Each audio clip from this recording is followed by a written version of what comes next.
My beloved brothers and Mis sisters, queridos hermanos y hermanas, hago extensivos mi amor y saludos a cada uno de ustedes y ruego que nuestro Padre Celestial guíe mis pensamientos e inspire mis palabras al hablarles hoy.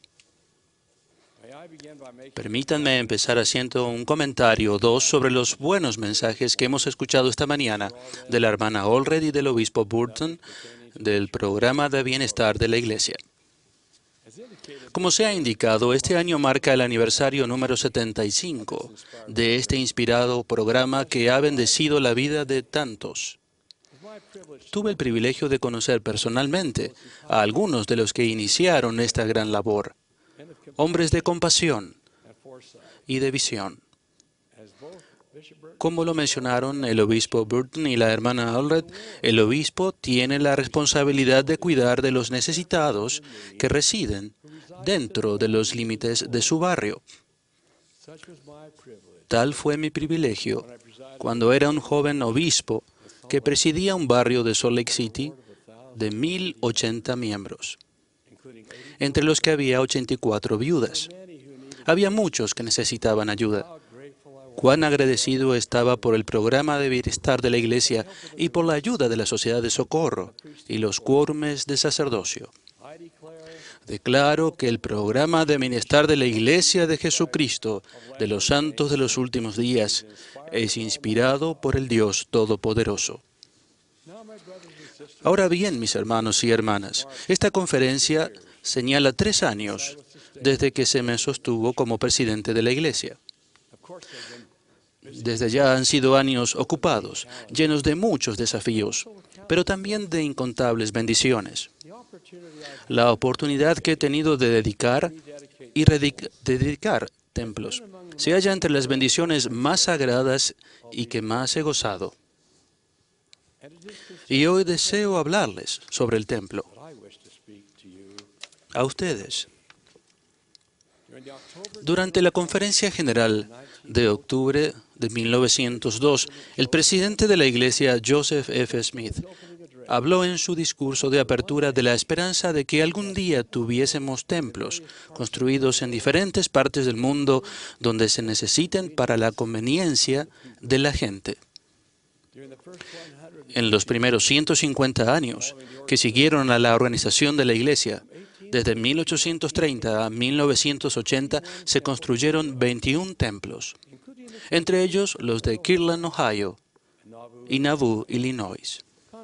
Comparen eso con los 30 años que siguieron desde 1980, durante los que se construyeron y dedicaron 115 templos. Con el anuncio de ayer de 3 templos nuevos, hay además 26 templos en construcción o en la etapa previa a la construcción, y esos números seguirán creciendo. La meta que el presidente Joseph F. Smith esperaba en 1902 se está convirtiendo en realidad. Nuestro deseo es que los miembros tengan un templo lo más accesible que sea posible. Uno de los templos que hoy está bajo construcción es el de Manaus, Brasil. Hace muchos años leí que unos 100 miembros partieron de Manaus, ubicada en el corazón de la selva amazónica, y viajaron al que entonces era el templo más cercano, el de Sao Paulo, Brasil, a unos 4,000 kilómetros de Manaus.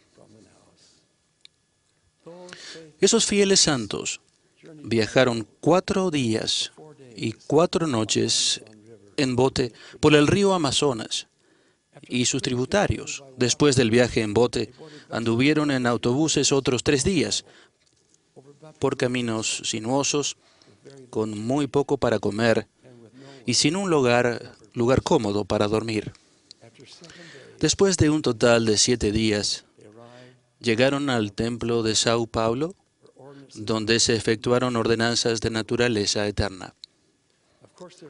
Su viaje de regreso fue igual de difícil. Sin embargo, habían recibido las ordenanzas y las bendiciones del templo, y aunque sus bolsillos habían quedado vacíos, ellos estaban llenos del espíritu del templo y de gratitud por las bendiciones que habían recibido. Hoy, muchos años después, nuestros miembros de Manaus se regocijan al ver su propio templo tomar forma a orillas del Río Negro. Los templos traen gozo a los miembros fieles donde quiera que se construyan. Los sacrificios que se hacen para recibir las bendiciones del templo de Dios no dejan de conmover mi corazón y de renovar mis sentimientos de agradecimiento por los templos.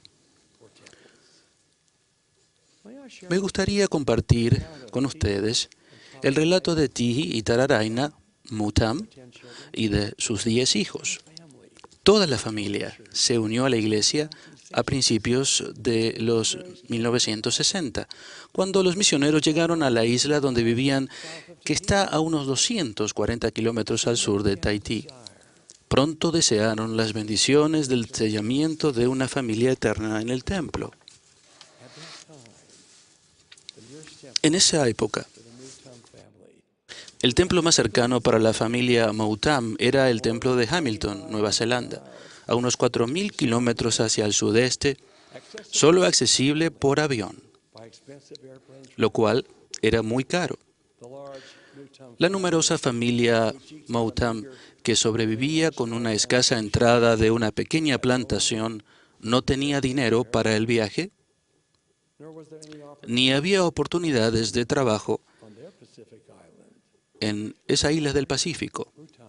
Así que el hermano Moutam y su hijo Gerard tomaron la difícil decisión de unirse a otro de los hijos que trabajaba en la mina de níquel en Nueva Caledonia, a 4.800 kilómetros al oeste. El empleador pagó el pasaje de ida para ir a las minas, pero no pagaba el de regreso. Los 3 hombres de la familia Moutam trabajaron durante 4 años en las minas tropicales de níquel, cavando y cargando el pesado mineral. Solo el hermano Moutam volvía a casa una vez al año para una visita corta, mientras dejaba a sus hijos en Nueva Caledonia. Después de 4 años de trabajo agotador, el hermano Moutam y sus hijos ahorraron suficiente dinero para llevar a la familia al templo de Nueva Zelanda. Todos fueron, con excepción de una hija, se sellaron por el tiempo de esta vida y por la eternidad, una experiencia indescriptible y llena de gozo. El hermano Moutam fue directamente desde el templo hacia Nueva Caledonia, donde trabajó por 2 años más para pagar el pasaje de la hija que no había estado en el templo con ellos. Una hija casada, su esposo e hijo. Años más tarde, los hermanos Moutam querían servir en el templo. Para entonces el templo de Papeete ya se había construido y dedicado y sirvieron en 2 misiones en ese lugar. Mis hermanos y hermanas, los templos son más que piedra y cemento. Están llenos de fe y de ayuno. Se construyen con pruebas y testimonios. Se santifican mediante el sacrificio y el servicio. El primer templo que se construyó en esta dispensación fue el templo de Kirtland, Ohio. Los santos de esa época eran pobres, pero el Señor había mandado que se construyese un templo, así que lo construyeron. El elder Heber C. Kimball escribió de la experiencia. Solo el Señor conoce las escenas de pobreza, tribulación y aflicción por las que pasamos para lograr esa obra. Y entonces, después de lo que se había terminado con tanta dificultad, se obligó a los santos a dejar Ohio y su amado templo. Con el tiempo encontraron refugio, aunque solo sería temporario, a orillas del río Mississippi en el estado de Illinois. Llamaron al lugar Nauvoo y dispuestos a dar todo lo que tenían otra vez y con su fe intacta, edificaron otro templo a su Dios. Las persecuciones aumentaron, sin embargo, y apenas terminado el templo de Nabú, los expulsaron de sus hogares una vez más y buscaron un lugar desolado que nadie más quería.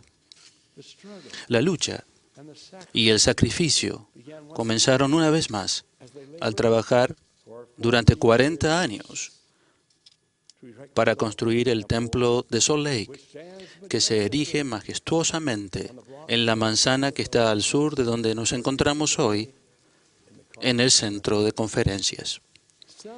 Cierto grado de sacrificio siempre ha estado asociado con la construcción de templos y con la asistencia al templo. Incontables son los que han trabajado y luchado para obtener para ellos mismos y para sus familias las bendiciones que están en los templos de Dios. ¿Por qué hay tanta gente dispuesta a sacrificar tanto para recibir las bendiciones del templo? Los que entienden las bendiciones eternas que se reciben en el templo saben que ningún sacrificio es demasiado grande, ningún precio demasiado caro, ni ningún esfuerzo demasiado difícil para recibir esas bendiciones. Nunca es demasiada la distancia que hay que viajar, demasiados obstáculos que sobrellevar, ni demasiada incomodidad que soportar. Entienden que las ordenanzas salvadoras que se reciben en el templo y que nos permiten regresar algún día a nuestro Padre Celestial en una relación familiar eterna, ser investidos con bendiciones y poder de lo alto, merecen todo sacrificio y todo esfuerzo. Hoy en día, la mayoría de nosotros no tiene que pasar por grandes dificultades para ir al templo. El 85% de los miembros de la Iglesia ahora viven dentro de los 300 kilómetros de distancia de un templo, y para muchos de nosotros la distancia es mucho menor. Si han ido al templo y viven relativamente cerca de él, el sacrificio que tendrían que hacer sería apartar un tiempo de sus ocupadas vidas para ir con regularidad. Hay mucho por hacer en nuestros templos a favor de aquellos que esperan detrás del velo. Al hacer la obra por ellos, sabremos que habremos logrado lo que no pueden hacer por sí mismos. El presidente Joseph F. Smith, en una poderosa declaración, dijo: mediante nuestros esfuerzos en bien de ellos, las cadenas del cautiverio caerán de sus manos y se disiparán las tinieblas que los rodean para que brille sobre ellos la luz y en el mundo de los espíritus sepan acerca de la obra que sus hijos han hecho aquí por ellos y se regocijen con ustedes por el cumplimiento de estos deberes. Mis hermanos y hermanas, nuestra es la responsabilidad de hacer la obra. En mi propia familia, algunas de las experiencias más preciadas y sagradas han ocurrido al ir juntos al templo para efectuar las ordenanzas selladoras por nuestros antepasados fallecidos. Si todavía no han ido al templo, o si han ido pero ahora no son dignos de tener una recomendación, no existe meta más importante que la de esforzarse por ser dignos de ir al templo. Su propio sacrificio quizás sea poner su vida en orden con lo que se requiera para recibir una recomendación. Tal vez al dejar hábitos antiguos que los descalifican. Quizás sea tener la fe y disciplina para pagar los diezmos. Sea lo que sea, háganse merecedores de entrar en el templo de Dios. Obtengan la recomendación para el templo y luego considérenla una posesión preciada, porque lo es. No es sino hasta que hayan entrado en la casa del Señor y hayan recibido todas las bendiciones que les esperan allí, que habrán obtenido todo lo que la Iglesia tiene para ofrecerles. Las máximas bendiciones de fundamental importancia para los miembros de la Iglesia son las que recibimos en los templos de Dios. Ahora bien, mis jóvenes amigos, adolescentes, siempre tengan el templo en la mira. No hagan nada que les impida entrar por sus puertas y participar de las bendiciones eternas y sagradas de allí. Felicito a los que ya van con regularidad a hacer bautismos por los muertos. Se levantan temprano por la mañana para efectuarlos antes de ir a la escuela. Me cuesta pensar en otra manera mejor para comenzar un día. A los padres de niños pequeños, permítame compartir un consejo sabio del presidente Spencer Kimball. Él dijo: sería algo muy bueno si los padres tuvieran en cada habitación de la casa un cuadro del templo para que sus hijos, desde que sean bebés, puedan mirarlo todos los días hasta que llegue a ser parte de su vida. Cuando lleguen a la edad de tomar decisiones importantes en cuanto a ir al templo, la decisión ya se habrá tomado. Los niños de la primaria cantan: me encanta ver el templo, un día entraré, y ser fiel a mi Padre, allí prometeré. Ruego que enseñen a sus hijos sobre la importancia del templo. El mundo puede ser un lugar difícil y desafiante en el cual vivir. Con frecuencia, estamos rodeados por lo que nos destruye.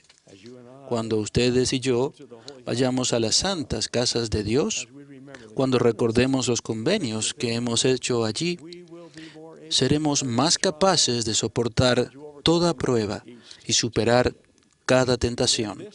En ese sagrado santuario encontraremos paz. Seremos renovados y fortalecidos. Ahora, mis hermanos y hermanas, quisiera mencionar un templo más antes de terminar. En un futuro no muy lejano, al construirse nuevos templos alrededor del mundo, se erigirá uno en una ciudad que se construyó hace 2500 años. Hablo del templo que se está construyendo en Roma, Italia.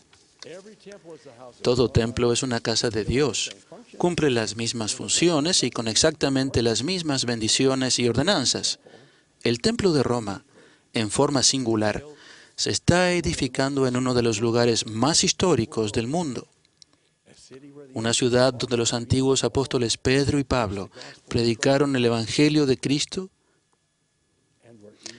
y donde ambos fueron martirizados. El pasado octubre, cuando nos reunimos en un encantador sitio rural al noreste de Roma, tuve la oportunidad de ofrecer la oración dedicatoria. Al prepararnos para la palada inicial, sentí la impresión de pedir al senador italiano Lucio Malan y al subalcalde de Roma, Giuseppe Ciardi, que estuviesen entre los primeros en remover una palada de tierra. Ambos habían sido partícipes de la decisión de permitirnos construir un templo en su ciudad. Quería que tocaran las palas. Quería que sintieran la tierra dando vueltas y sonrieron. Y obtuvimos lo que quisimos. El día estaba nublado y cálido, y aunque la lluvia amenazaba, no cayeron más que 1 o 2 gotas, mientras el magnífico coro cantaba en italiano las hermosas estrofas de El Espíritu de Dios. Uno podía sentir como si los cielos y la tierra se unieran en un glorioso himno de alabanza y gratitud al Dios Todopoderoso. No se pudo evitar derramar lágrimas. En un día venidero, los fieles de la ciudad eterna, recibirán ordenanzas de naturaleza eterna en una santa casa de Dios. Expreso mi eterna gratitud a mi Padre Celestial por el templo que ahora se está construyendo en Roma y por todos nuestros templos donde quiera que estén. Cada uno se erige como un faro para el mundo, una expresión de nuestro testimonio de que Dios, nuestro Padre eterno, vive, que Él desea bendecirnos a nosotros y, en verdad, bendecir a sus hijos e hijas de todas las generaciones. Cada uno de nuestros templos es una expresión de nuestro testimonio, de que la vida más allá del sepulcro es tan real y cierta como la vida aquí en la tierra. Testifico de ello. Mis queridos hermanos y hermanas, que hagamos cualquier sacrificio que sea necesario para asistir al templo y tener el espíritu del templo en nuestros corazones y en nuestros hogares. Que sigamos los pasos de nuestro Señor y Salvador, Jesucristo, quien hizo el sacrificio más grande por nosotros para que tengamos vida eterna y exaltación en el reino de nuestro Padre Celestial. Esta es mi oración sincera y la ofrezco en el nombre de nuestro Salvador, Jesucristo, el Señor. Amén.